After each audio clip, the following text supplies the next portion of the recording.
श्री स्वामी समर्थ तुम्हा सर्वांचं माझ्या चॅनलमध्ये मनापासून स्वागत आहे। तर बघा, उद्या आहे अक्षय तृतीया। अक्षय तृतीयेला महिलांनी लक्ष्मी मातेची सेवा करायची आहे। उद्या आपल्याला अक्षय तृतीयेच्या दिवशी माता लक्ष्मीला प्रसन्न करून घेणारी सेवा करायची आहे। तर ती सेवा कोणती आहे मी तुम्हाला आजच्या व्हिडिओमध्ये सांगणार आहे। व्हिडिओ पूर्ण बघा जेणेकरून तुम्हाला संपूर्ण माहिती मिळेल।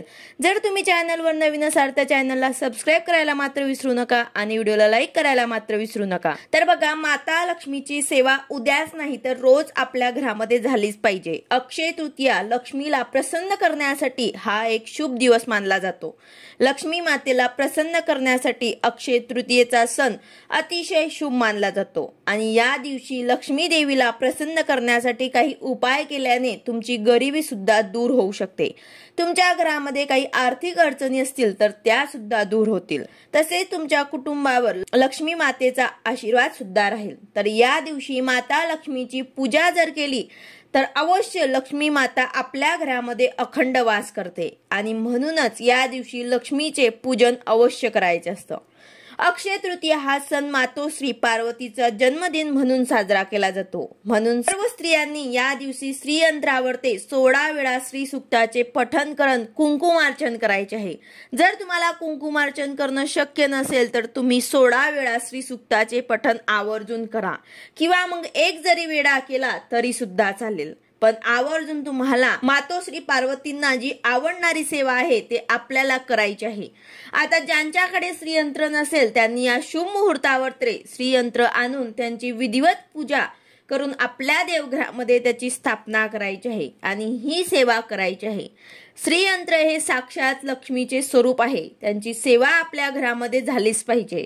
अक्षय तृतीयेच्या दिवशी या अशा शुभ दिवसाला श्रीयंत्राची स्थापना तसेच पूजा आणि त्यावर सेवा करणं खूप शुभ मानलं जातं। त्याचबरोबर श्री सूक्ताचे पठण आपल्याला आपल्या घरामध्ये फक्त अक्षय तृतीयेलाच नाही तर रोज आपल्या घरामध्ये श्री सूक्ताचे पठण झालंच पाहिजे। संध्याकाळी दिवे लागणीच्या वेळेला तुम्हाला 16 वेळा किंवा एक तरी वेळा श्री सूक्ताचे पठण आवर्जून करायचे आहे, जेणेकरून माता लक्ष्मी प्रसन्न होऊन आपल्याला आणि आपल्या कुटुंबाला आशीर्वाद देईल आणि कायमस्वरूपी आपल्या घरामध्ये वास करेल। त्यामुळे कधीही आपल्या घरामध्ये पैशांची कमतरता भासणार नाही। जे काही तुमच्या आर्थिक अडचणी असतील ते नक्कीच दूर होतील। तर आता श्री सूक्ताचे पठण 16 वेळा कसे करायचे काही सेवेकरांना हेही प्रश्न होतो। तर बघा, नित्य सेवेच्या ग्रंथामध्ये श्री सूक्त दिलेला आहे। तर त्यात काही सेवेकरांना हाही प्रश्न येतो की 16 वेळा फलश्रुती पण पठण करायची का? तर नाही, फलश्रुती फक्त एकच वेळा आपल्याला पठण करायची आहे। 15 वेळा श्री सूक्त पठण करायचं आहे आणि 16व्या वेळेला पूर्ण श्री सूक्त आणि फलश्रुती सुद्धा आपल्याला पठण करायचे आहे। तर अशा प्रकारे हे 16 वेळा आपल्याला श्री सूक्ताचे पठण करायचे आहे।